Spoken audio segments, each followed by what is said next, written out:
யார் செட்டியார் வந்தார், நாயர் வந்தார், உனக்கு எவன் தலைமை இருந்தானோ அவர் தான் சொல்லும்போது சொல்கிறாரு வெளியே. நாம ஒருபோதும் சொல்லலை.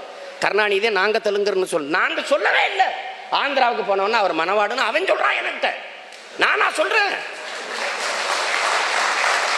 நானா சொல்கிறேன்? அவன் சொல்கிறான். நீ வா வேணா வந்து பாரு. அவன் சொல்கிறான் அவர் மனவாடு ராஜமுந்திரி ஊருன்றான். அவனுக்கு அது பெருமையாக இருக்குது, எனக்கு சிறுமையாக இருக்குது. அவன் எங்காலும் உங்களை ஆள்றாங்கிறான். கேரளாவுக்கு போனால் மலையாளி எம்ஜிஆர் எங்காலுன்றான். இவன் தாண்டா எங்காலு, இவன் தாண்டா எங்காலு.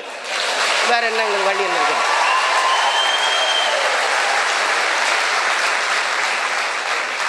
இது ஒரு அடிப்படை சிக்கல், அடிப்படை சிக்கல்.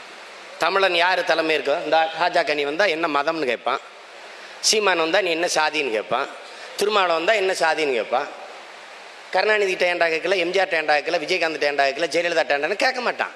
தமிழன் எவன் வந்தாலும் ஜாதி கேட்பான், தமிழன் அல்லாத எவன் வந்தாலும் தலைவனாக ஏற்பான். இது ஒரு ஈன புத்தி, இது ஒரு ஈன நிலை, இது ஒரு நோய். இதை ஒழிக்கணும்.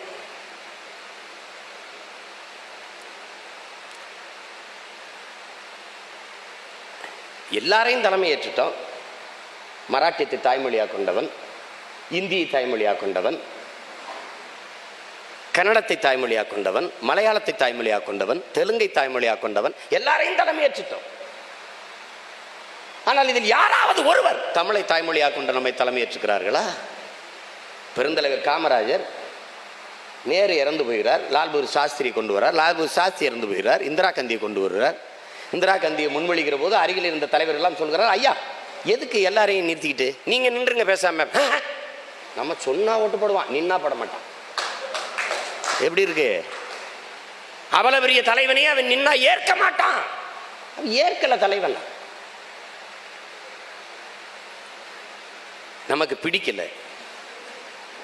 மன்மோகன் சிங்குக்கு இணையான பொருளாதார மேதை ஐயா சிதம்பரம்னு சொல்றாங்க. 10 ஆண்டுகள் மன்மோகன் சிங்கு காங்கிரஸ் கட்சி 10 ஆண்டுகள் ஆண்டது. மன்மோகன் சிங் தான் ஒரு 5 ஆண்டு சீக்கிரம் ஆண்டுட்டாரு.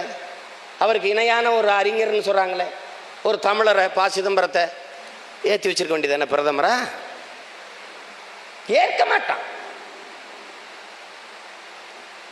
இதில் யாரும் நம்மை தலைமை ஏற்கல. இதில் இதைவிட வரலாற்று பெருங்கொடுமை, தமிழை தாய்மொழியாக கொண்ட எவனையும் தமிழன் இதுவரை தலைமை ஏற்கல. இதுதான் பெரிய கொடுமை. இப்ப கூட என்ன செய்றான்? இப்ப கூட ஒரு கவிஞன் எழுதுறான், இருட்டறையில் திரையரங்குகளில் இருட்டறையில் என் தேசத்து இளைஞர்கள் தேடிக்கொண்டிருக்கிறார்கள் தங்களுக்கான தலைவர்களை என்று ஒருத்தன் கவிஞன் எழுதினான். அதான் நிகழ்ந்து கொண்டிருக்கு. இப்ப கூட விஜயகாந்த் கட்சிக்கு ஏண்டா போனாங்கன்னா அவர் எம்ஜிஆர் மாதிரி வந்துருவாரு அப்படின்னு நினைச்சு போனோம். இப்ப என்ன சொல்லலாம், அவர் சரியில்லை, அப்ப ரஜினிகாந்தை வர வைப்போம். எப்படி கூப்பிடுறாங்க ரஜினிகாந்தை? எப்படி கூப்பிடுறாங்க?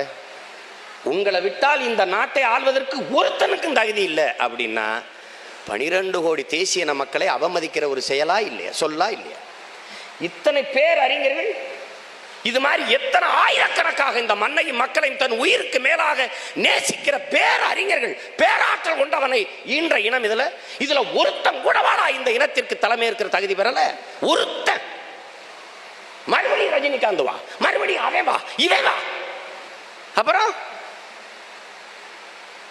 இதுதான் இங்க இருக்கிற சிறுமை. இதை முதல்ல தொலைக்கணும்.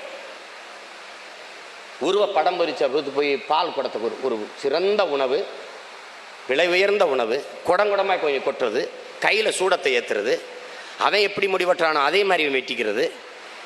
கூரை இடிஞ்சு கிடக்கு, முதுகெலும்பு வளைஞ்ச மாதிரி, அது மேலே ஒரு ரசிகர் மன்ற பலகை, அது இடிஞ்ச கூரை எடுத்துக்கிட்ட வக்கில்ல, அது மேலே ரசிகர் மன்ற பலகை, அதில் தலைவர், செயலாளர், பொருளாளர் வீட்டை குனிஞ்சு பார்த்தா நெளிஞ்ச 2 தட்டும் ஒரு இரும்பு பெட்டியும் தான் இருக்கு. பொருளாளர் இவர். இப்போ இந்த இனம் என்னைக்கு முன்னேறதுன்னு நினைக்கிறீங்க? எதை பற்றி கவலை கொண்டிருக்குது? எதை பற்றி கவலை கொண்டிருக்குது? விஸ்வரூபம் படம் சிக்கலாக இருக்குது, பிரச்சனையாக இருக்குது. ஒருத்தன் ஒளி வாங்கிக்கு முன்னாடி வந்து பேசுகிறான், படம் வரலைன்னா நான்லாம் தீக்குளிச்சு சாவேன், தயவு செய்து சாவேன், என்ன தயவு செய்து செத்துரு. அப்படி காவிரியில் தண்ணி வரல, கச்சத்தீவு மீட்கப்படல, ஈழ நிலத்தில் எண்ணற்ற உயிர்கள் படுகொலை, அதை தடுக்கிறதுக்கு எவனும் போகல, படம் வெளியில் வரல. இது ஒரு மனநிலை இந்த மண்ணில். தம்பி பாலச்சந்திரன் இறந்து போகிறான், படத்தை பார்க்கிறார்கள் மாணவர்கள், மக்கள் எல்லாம் கொதிநிலை அடைகிறார்கள், போராட்டம் நடக்கிறது. ஆனால் தம்பி விஜய் நடித்த தலைவா என்று படம் வெளியே வரலன்னு 2 பேர் தீக்குளிச்சு செத்து போயிட்டான். 2 பேர் செத்து போனான். ஒருத்தன் விஷம் குடிச்சு தீக்குளிச்சு. ஒரு படம் வரலைன்னு, இன்னைக்கு வரல நாளைக்கு வருது. இது காரணம் என்ன? தாழ்வு மனப்பான்மை, பலகீனமான மனப்பான்மை. தமிழனுக்கு ஏன் தகுதி இருக்கு, இந்த தலைமை இருக்கிற தகுதி வரமாட்டேங்குது? தாழ்வு மனப்பான்மை. நம்மளால முடியாது, நமக்கு எதுக்கு வம்பு, நமக்கு எதுக்கு பிரச்சனை, இதெல்லாம் உனக்கு தேவையா? என்ன கேட்குறேன், சீமான் நீங்கள் முதலமைச்சர் ஆகிற ஆசையில் தான் கட்சி ஆரம்பிச்சிங்களாமே, அப்புறம்டா முச்சந்தில் நின்று கத்திட்டு சாகிறதுக்காடா கட்சி ஆரம்பிச்சேன் நான்? அது கட்சி ஆரம்பிங்க. ஒரு கேள்வியை உன்னிடத்துல வைக்கிறத பாரு. இதை ஏன் நீ ஜெயலலிதா நீங்கள் முதலமைச்சர் ஆகிறது தான் வந்திருக்கீங்களா? விஜயகாந்த் நீங்கள் முதலமைச்சர் ஆகிறது தான் கட்சி ஆரம்பிச்சிருக்கீங்களா? எம்ஜிஆர் கட்சி நீ முதலமைச்சர் ஆகிறது தான், நடிகை நீ என்னதுக்கு முதலமைச்சர் ஆகிறது கட்சி ஆரம்பிச்சு வேணாது கேட்டானா?